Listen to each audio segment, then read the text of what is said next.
Ladies and gentlemen, can I please have your attention? I've just been handed an urgent and horrifying news story. Welcome back to the channel. Today I'm going to be talking about Dodge's new Charger electric muscle car. No!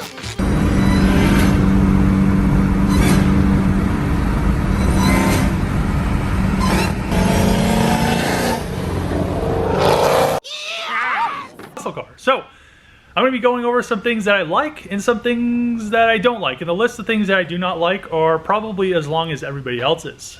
So as you can see behind me, if you're new to the channel, this is the first video of my channel you have seen. Yes, I do have a Magnum all-wheel drive Hellcat that's going to make 1,500 horsepower. A lot more than this electric thing. So I'm going to start with the body styling because I'm pretty good at designing and engineering and etc. So I do like how the car is designed. I do like how it looks. There are a few improvements, but the overall styling of the body looks very sleek, looks very good. The only issue that I have with it is the same issue that I have with a lot of things. Dodge almost seems like they copied a bunch of other car manufacturers and just pieced this thing together.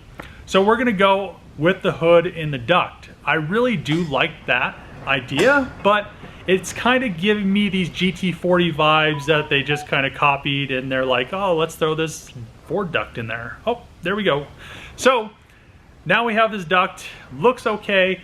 You know, it kind of brings the car together. It really doesn't need it because it's not going to be going, you know, that fast. But that being said, it'll probably do maybe 200, maybe, you know, on a charge, and then you'll be stranded. But it might do 200.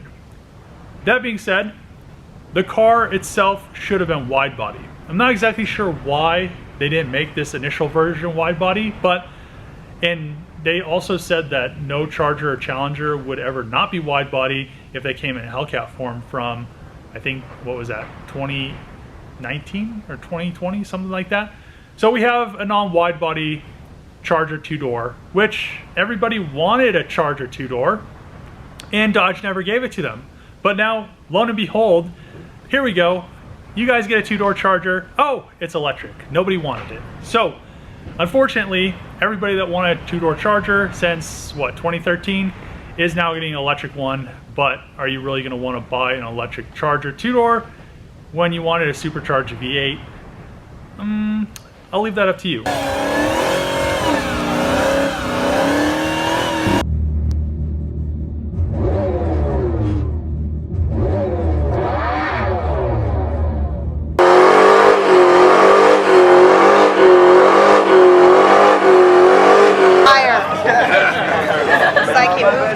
We have this non-wide body Charger two-door that the wheels, I think the styling on the wheels look really, really good. The only downfall is the car is not wide body, the wheels aren't wide enough, and they could have been more aggressive. I mean, if the wheels were wider, they could have made them concave. It would have been wide body, it would have brought it all together, it would have looked really, really good. But now they have this car that's really skinny like the first version Challenger and Chargers, and I guess it's going to be an upgrade later on. They're going to be like, oh, here's a wide body, trade your old cars in, get this wide body. But that's beside the point. So we have a non-wide body Charger with decent wheels that would have looked better if they were concave. And then we're going to move on to the interior. So the interior looks decent. I really do love the front seats. So I'm not sure if they're using the same seats that they're using in the Alfa Romeo Quadrifoglio, which is a Sparco seat, which is almost a full racing seat. Those seats keep you planted, but I have no clue why they put the same seats in the rear when they should have just went with a bench seat that folded down. It seems like they're going to probably have some headroom issues, whoever sits in those seats, if you're probably over 5'6", but that's the first thing I don't like about the interior. I do like the front seats. I think those are really good seats, but to have them in the back really doesn't make sense. Also, I noticed that they have the newer style Uconnect system that they use in the Durango Hellcats, the same system that I have in my Magnum or Charger behind me. and it's a really nice system. The infotainment is great. I think they should have went with the larger screen, but I feel like they were like, we're already copying so many other car manufacturers' designs that we probably shouldn't put an iPad in there as well. I feel like the door panels are kind of Tesla vibes, the dash is kind of like a BMW vibe, and it should have had a larger infotainment screen so you can watch movies while your car is charging on a charger. You don't have superchargers because you're not a Tesla. So you're gonna be sitting there probably for an hour or so charging this thing, and you're not gonna have a good time. But besides the point, front seats, infotainment system I do like. Is it the correct infotainment system for the car? Most likely not. But that being said, another thing, another downfall is their exhaust system, or whatever is going on with this exhaust. It had to sound like a Dodge. The Charger Daytona isn't just going to be remembered because of the looks. It's going to be remembered because it's been amplified by its patented sound chamber. While other EVs are focused on keeping quiet, we amplified ours.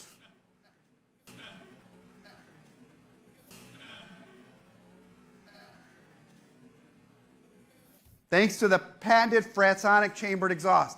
What? Bro, what are you talking about, man? The output is going to be as visceral as those that came before it. 126 decibels of output. The reason I stopped is for your exhaust. This BEV exhaust guarantees that Dodge will never go quietly. Come again? You know I don't speak Spanish. I don't care if it's an EV. If it's a Dodge, it needs a loud pedal. And the Charger Daytona has the first one ever. You can choose between lots of different sound files. At the moment we have choices with like a V12? V8, V10, V12. I mean, it's actually just turned on. And it's all linked into the throttle, so it drives and sounds as you would expect it to.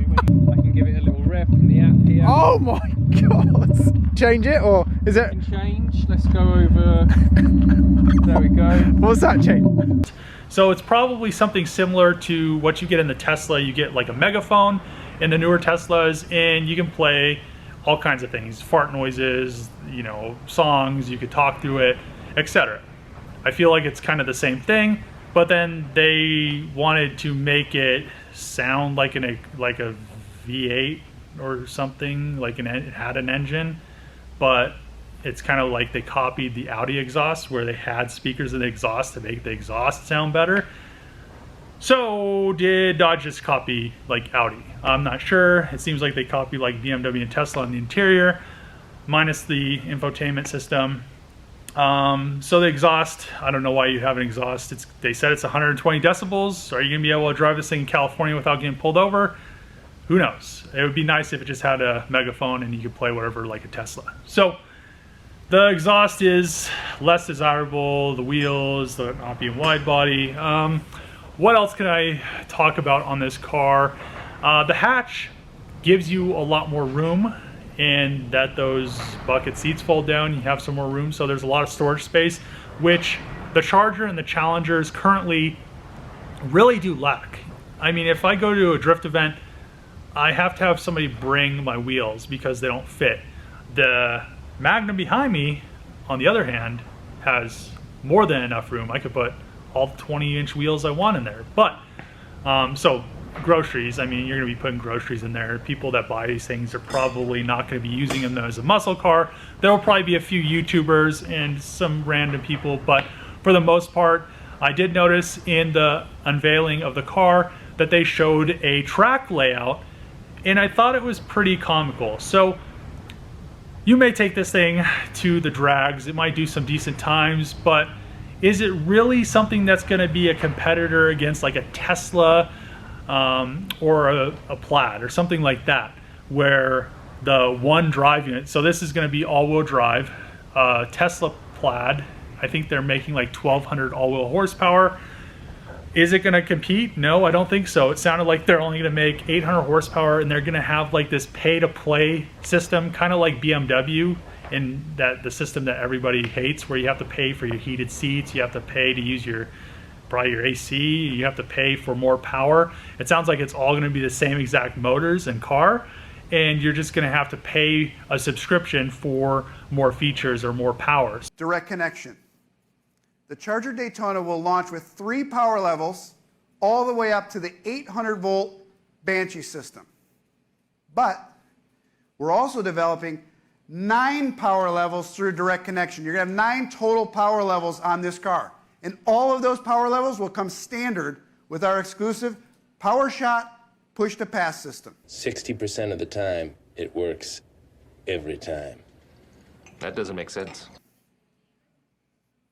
Direct connection is also going to allow our drivers to unlock the features that they want, like a slam mode, drift mode, drag mode, and yep, even a donut mode. So I feel like another thing, they copied BMW. So is this really like not a collaboration between like 20 different car manufacturers, or is this like a collaboration where they should have actually just went to Tesla and Elon Musk and been like, hey, kind of like Toyota did with BMW with the Supra, hey guys, let's go to Elon Musk and let's build this muscle car where it makes 2,000 horsepower, or at least like a Plaid 1,200 horsepower. I mean, come on. So you're not going to be able to, for one, compete with a Plaid, probably be maybe similar to a, no, not a P100, because those rear drive units by themselves, because I have one, make, I believe, 800 horse. So, and then they have the front ones, which are like 250. But that beside the point, Dodge should have just went to Tesla and Elon Musk, or went to Elon Musk, Tesla is the company, and been like, hey, let's collaborate on this car. They would have had a great car. It would have, Tesla is ages and ages beyond people. I do like electric cars. Do I think that everybody or every car company should go full electric? No. Do I think every car company should go 100% hybrid? No. I feel like every car company should have a mixture of cars, but they shouldn't kill anything off because of regulations, because it doesn't make sense if you have too many people doing one thing. I think Dodge should have went to Tesla. I told the engineers at SEMA that they should do this, and they laughed at me. And then they also didn't like my idea of making a hybrid Hellcat where you use the PMM. You can make 1,200 horsepower Hellcat, get like 45, 60 miles per gallon. Who am I? So that being said, I don't think the people that buy these cars are going to be very impressed. I feel like the acceleration is going to be there. I'm sure Dodge, like every other car manufacturer besides Tesla, is using some stupid DC motor. Instead of like Tesla, they use an AC motor. That's why they get a lot more power out of them. So probably the battery pack isn't going to be there. They don't have a supercharger interface. You're going to go to the track. You're going to run, if you go to the road course, you're going to, get to 30%, or if you just keep going, I'm not sure how they are going to have these deplete. Sounded like with their hybrids, they had a button, so they have like a bunch of other ones. It was a joke, but they have some hybrids where you have like a push to pass button, like the old Saabs did, where you had like the thing that closed off the weight gate on the steering wheel. It was the more boost button, so you could pass people faster. So is that like a copy of the Saabs? I could just go on and on about this. I feel like my subscribers are like going to be, Dave, don't do this. Why are you doing this? They're probably yelling at me right now, because a lot of my subscribers wanted me to, wanted Dodge to work with me, wanted me to work with Dodge, but it never happened. And to me, if a company can't take criticism, it's not really a company that, they're not really that great of a company. So I feel like people that support them, they're kind of just throwing them under the bus. Here's the facts. We didn't ask for the rules to change. We didn't want them to change, but they did. And we can try to outrun them, but that would be a 9-second pass straight into extinction. What in the hell's diversity? Well, I could be wrong, but I believe diversity is an old wooden ship that was used during the Civil War era. Because a lot of people that want a supercharged V8 or want a Hellcat, and the people that buy the base models because they can't afford a Hellcat, but they want, a car similar to that, they're not going to be able to afford the electric vehicle because these things will probably be close to like a Tesla where they're like $50,000-$60,000 or whatever. So that being said, and the people that can buy a Hellcat, they, you know, I feel like they want a V8. They want that V8 experience. They don't want to lose performance. So I have some experience with me and my friend Chris. He had his Model 3 Performance. We put a bunch of suspension on it, and I thought it was pretty comical at the unveiling of this car that they showed a racetrack, and they showed like the circuit of a racetrack, not just a drag strip. So me and my friend Chris took his car, we put coilovers, a bunch of stuff on it, we took it to the road course, and it killed everything. It was super fast, and the only downfall is that once it gets below 50%, it starts cutting power, and then once it gets below 30%, you're pretty much, you know, you're done for the day. Is Dodge going to have a supercharging system to support these vehicles? I know they're not going to put superchargers in at every racetrack. Are you going to be able to take your car to the racetrack and be able to get home is the question. I know a lot of people are going to take them to the drag strip. You can take those a few times. They're going to be like a Tesla. It's like, oh, it accelerates fast, it plateaus. So is it a muscle car? I don't think so. It's more of a car to conform to standards is what Dodge just built. They're not paving the way anymore. They're just, you know, they're throwing all their consumers under the bus, and they're like rolling over for to conform. Yep. So I think I've said what I need to say. I like the kind of the car, some features of it. I think it would be cool. I don't think it's a muscle car. I don't think it'll ever be a muscle car. It's not going to be better than a Tesla, and that's an issue if you're coming out with a car that's supposed to be this new electric muscle car with an exhaust that has a speaker. It's like an Audi. So I guess you're buying an Audi slash BMW slash Tesla slash Hyundai. I think it's a Hyundai. So that being said, I'm going to end the video here. I know this is probably going to make some people mad, but it is what it is.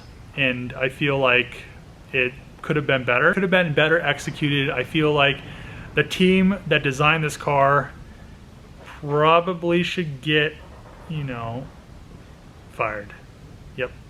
And I'm sure everybody else that wanted a two-door Charger since 2013 agree with me. But if you like these videos, make sure to click the subscribe button, thumbs up, throw a comment below. As always, see you guys next time.